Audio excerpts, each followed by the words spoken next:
Hi, my name's Michael Williams. I'm the Managing Director of the Hopkins Group and one of the authorised representatives and senior financial planners. I mentioned when I gave a bit of an update on the federal budget that I thought it would be more interesting and more important what the state government was going to do. There was no doubt that we're looking forward towards a horror budget.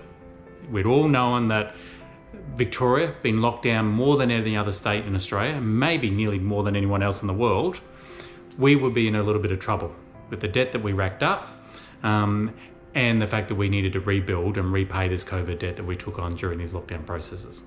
So it's no surprise to see that net debt in Victoria had grown and will continue to grow over the next few years, and that there would need to be cutbacks and penalties apply to the general marketplace. So rather than going through each individual point, what we'd like to do is think about how is it going to affect our clients. No doubt there is going to be job losses coming to Victoria. Through the general recession in Australia that's probably likely to happen, and the general recession around the world that's likely to happen. Our perception of view is that it will be a soft landing, and that's what we're fingers crossed hoping to achieve. But Victoria might need to bear the brunt of it a little bit more. And we saw that announced that there's going to be cutbacks for our clients who work in the public service. My feeling though is these cutbacks are the start of more to come.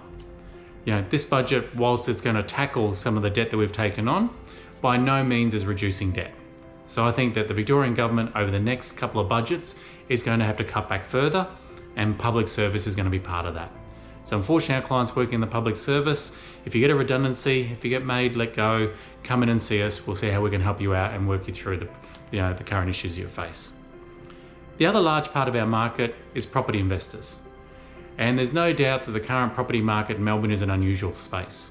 We saw prices soften during the start of interest rate increases. The market started to recover now, and there's no secret that there's no stock to buy and there's very little new building going on.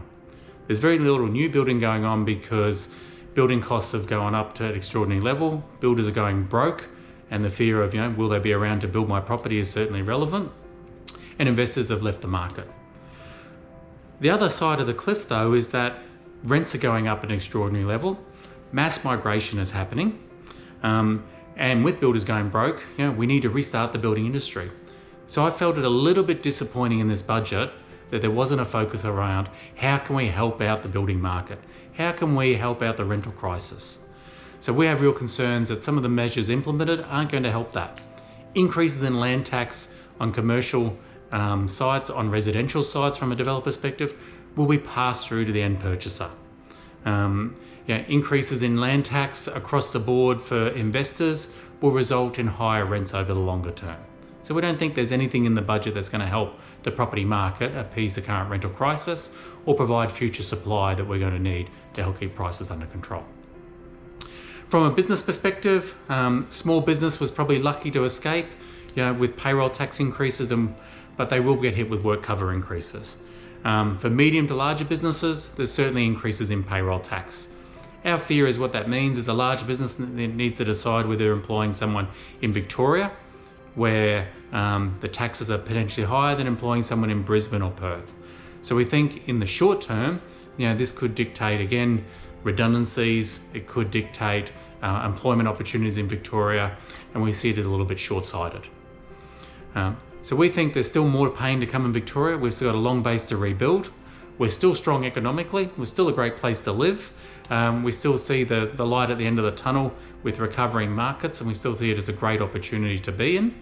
But we know we're going to have to go through a little bit more pain yet, and we're going to keep a close eye on how that pain affects our clients. And we're here to help support them and provide ideas and solutions and workshop any problems that we face. So please give us a call if you've got any concerns about the budget, concerns about land tax and how it's going to affect you, and what options we might have to help alleviate that.